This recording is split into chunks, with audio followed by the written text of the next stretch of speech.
नमस्कार। ऑनलाइन कक्षा में आप सभी का स्वागत है। कक्षा 9वीं विषय विज्ञान पाठ 12 पाठ 3।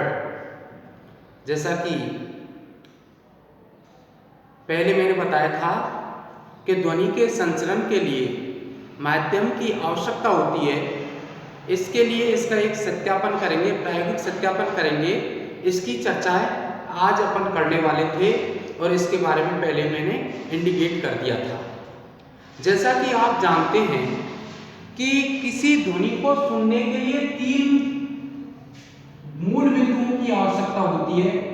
एक तो होना चाहिए स्रोत, दूसरा माध्यम और तीसरा सुनने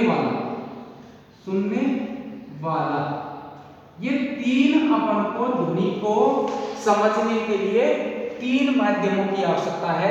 स्रोत होना चाहिए ध्वनि उत्पादन करने वाला, ये कुछ भी हो सकता है, लाउड स्पीकर हो, घंटी हो या कुछ भी हो, उससे ध्वनि उत्पन्न करने का कोई न कोई साधन होना चाहिए।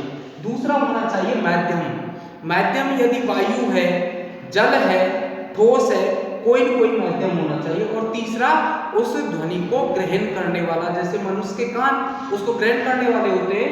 तो इस प्रकार से अपन को इसको समझने के लिए इन 3 मूलभूत आवश्यकताओं की आवश्यकता होती है। अब अपन इसके प्रायोगिक सत्यापन की चर्चा करते हैं, एक प्रयोग द्वारा समझने का प्रयत्न करते हैं। एक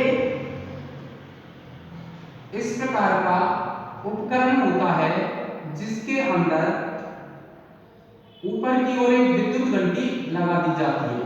ये कोई तार आ रहे हैं इसके, और ये ऊपर से बंद है, ऊपर से बिल्कुल बंद है, ये भी बंद है। ऐसे इसमें से तार आ रहे हैं, यहां एक घंटी लग रही है। ये कोई घंटी लग रही है। अब जैसे इसमें विद्युत धारा प्रवाहित करते हैं तो ये घंटी बजने लगती है। इस प्रकार से अपन इसको और समझें तो यहाँ कोई बैटरी से जोड़ रही है और इसको इससे जोड़ रखा है। नीचे के अंदर ये बेल जा रहा है, इसके अंदर एक निर्वात पंप लगा हुआ है नीचे की ओर, जो इसमें से वायु को बाहर निकालने का कार्य करता है।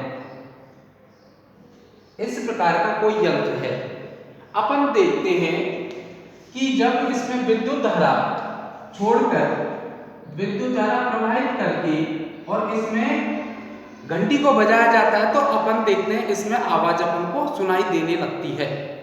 लेकिन अपन धीरे धीरे निर्वात पंप की सहायता से इसकी वायु को बाहर निकालना प्रारंभ करें तो ध्वनि की तीव्रता कम होने लगती है, ध्वनि हमें सुनाई देने कम लगती है।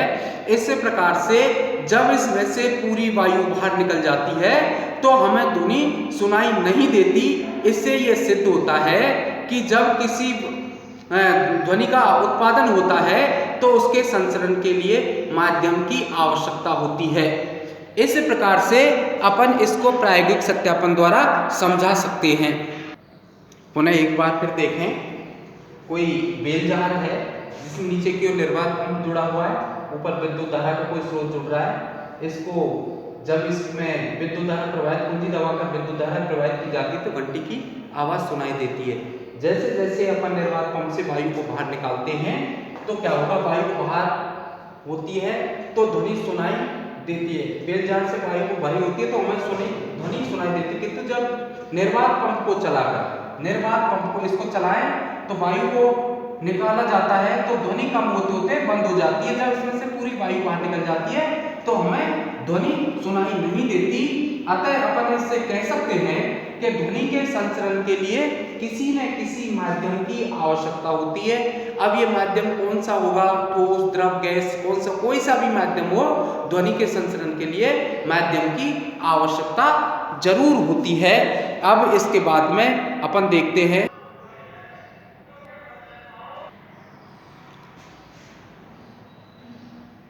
अब देखिए अनुदैर्ध्य तरंग। अनुदैर्ध्य तरंग, यदि तरंग संचरण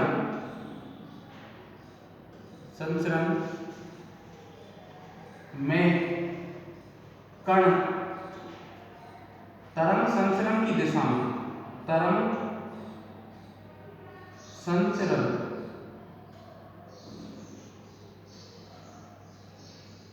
संचरण में कण तरंग संचरण की दिशा के आगे पीछे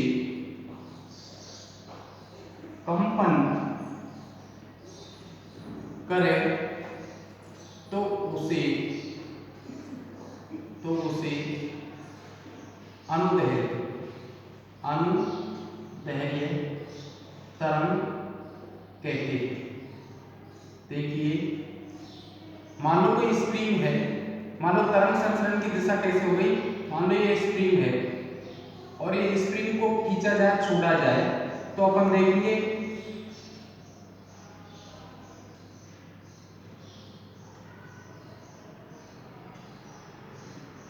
इस प्रकार से यदि इसके कण आगे पीछे कंपन करे तो उसको कहते हैं अनुदैर्ध्य तरंग।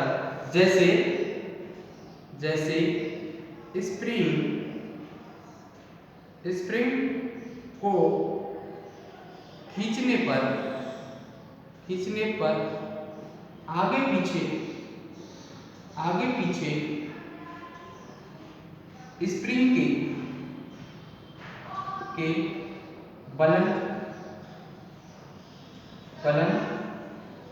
होते हैं तो इसे स्प्रिंग का अनुदैर्ध्य